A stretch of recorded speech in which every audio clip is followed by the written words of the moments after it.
گەورەی هەموو ئەمینان محەممەد المستەفا صلى الله عليه وسلم. دکتۆر ئەحمەد سورتی یەکێکە لە مامۆستا ئاینیان ناسراوەکانی سنووری پارێزگای هەولێر کە نزیکەی 20 ساڵ وەک وتار بێژ خزمەتی کردووە و 7 ساڵیشە لەسەر وتنی ڕاستی و بەرگری لە مافی خەڵک لەلایەن دەسەڵاتەوە لەسەر مینبەر دوورخراوەتەوە. بەڕێزان خوشکبرانی مسلمان، دیارە لە وەزارەتی ئەوقاف بڕیار دراوە کە من خودبە نەخوێنمەوە. بە ئاشکرا ئەوقاف پێمان دەڵێ نابێ باسی گەندەڵی لەسەر مینبەرێ بکەی، نابێ باسی گەندەڵی بکەی، ناوێ باسی شتانە بکەی. تەوزیهاتمان بۆ هاتووە وتار بۆمان دەنووسە فلان و فلان و فلان، دەبێ ئەو سێ عنوانە لەو سێ عنوانەیەکی هەڵبژێرن. کاتێک لە ئەوقافمان دەپرسی ئەوە کاکە ئەوە ئەمە ملزەمین اختیاریە یان ئیجباریە؟ نانادیانگو اختیاریە. دوای محاسبەی میان دەکرد لۆ باسی ئەوقاف چیدانەوە باسی ئەوەی ناکە. ئێگوت کاکە گەڕەکەکەی من پێویستی بە مۆزوعانە نییە. ئەو مینبەرە بۆ چییە؟ ئەگە خەڵک فێرە عیبادەت نەکا، ئەگە خەڵک فێری تەوحید نەکا، ئەگە خەڵک فێری ئەخلاقی جوان نەکا، ئەگە خەڵک فێری دوورکەوتنەوە لە شتی خراپ نەکا، و ئەگەر خەڵک فێری ئەوەی نەکە کە ئەو خەڵکە ئازادبی داوای مافی خۆی بکە، داوای حەقی خۆی بکە.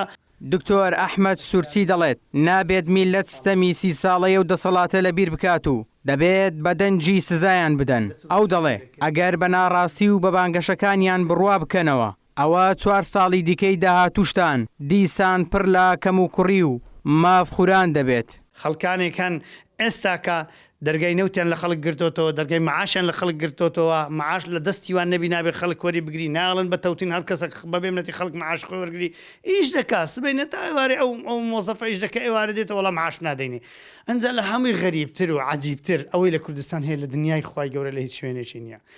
ئەو معاشانەی کە نەشیان داوە ئێستا لێبڕین لەوانش دەژێڕنەوە.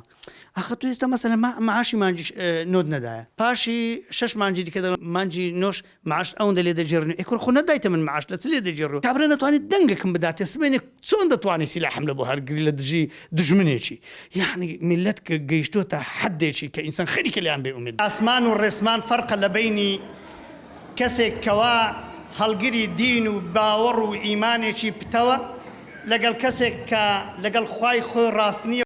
دکتۆر ئەحمەد سورتی وەک تاکە مامۆستای ئاینی لە سنووری پارێزگای هەولێر خۆی بۆ هەڵبژاردنەکانی ئەنجومەنی نوێنەرانی عێراق کاندید کردووە و کەمپینی هەڵبژاردنی خۆشی لەسەر بنەمای ڕازگۆیی و حەقوازی بنیاد ناوە. ئیبراهیم زیاد، کەناڵی ئاسمانی پەیام، هەولێر.